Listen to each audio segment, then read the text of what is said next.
कहानी थोड़ी पुरानी जरूर है, पर इसकी आत्मा आज भी बिल्कुल ताजा है। दो बौद्ध भिक्षु पास के गांव से भिक्षा लेकर वापस मठ की ओर लौट रहे थे। उनमें से एक बूढ़ा भिक्षु था जिसे काफी अरसा हो गया था संन्यास लिए, और दूसरा एक युवा भिक्षु था, उसने हाल ही में संन्यास लिया था। दोनों शांत भाव से अपने रास्ते पर चलते जा रहे थे। रास्ते में एक नदी पड़ती थी जिसको पार करके जाना पड़ता था। आजकल बरसात के कारण वो उफान पर थी। जब वे दोनों उसके तट पर पहुँचे तो उन्हें वहाँ एक स्त्री दिखाई दी जो नदी पार करने की कोशिश कर रही थी। वह इतनी सुंदर थी कि किसी अप्सरा से कम न प्रतीत होती थी। पानी से भीगे उसके वस्त्रों के नीचे से उसके सुकोमल अंग झांक रहे थे। स्वर्णाभूषण उसके रूप को अनुपम दिव्यता प्रदान कर रहे थे। जब भिक्षु उसके पास पहुँचे तो उस स्त्री ने उनको प्रणाम किया और बताया कि वो यहाँ के राजा की कन्या है जो शिकार खेलते हुए भटक गई है। नदी के उस पार उसका नगर है। उसने विनती की कि कृपा करके मुझे इस नदी को पार करवा दें। नदी का वेग इतना ज्यादा है कि मैं अपने शरीर को संभाल नहीं पा रही हूँ। दोनों भिक्षुओं ने नदी की ओर देखा।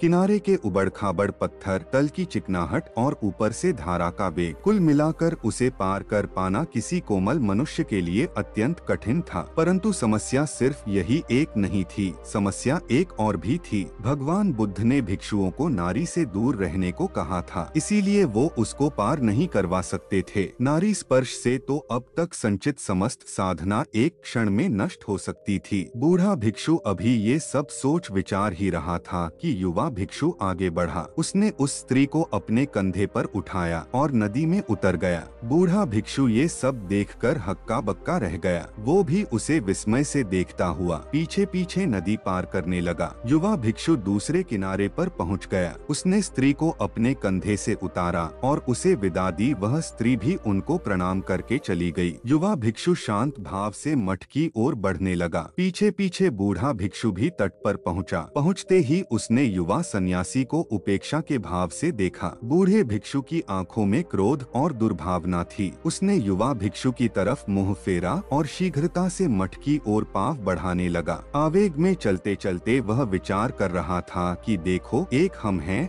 जिन्होंने इतने साल तक अपने ऊपर किसी स्त्री की परछाई तक नहीं पड़ने दी, और एक ये हैं आजकल के युवा सन्यासी। स्त्री की छाया तो दूर, उसे स्पर्श भी किया, और सिर्फ स्पर्श ही नहीं, उसे कंधे पर भी उठा लिया। अभी मठ में जाकर भगवान बुद्ध से इसकी शिकायत करता हूँ। ऐसे नीच को तो संघ से ही निकाल देना चाहिए, और भगवान बुद्ध से भी ये आग्रह करूँगा कि आगे से इन युवाओं को दीक्षा ही न दें। ये अपने ऊपर संयम तो रख नहीं सकते।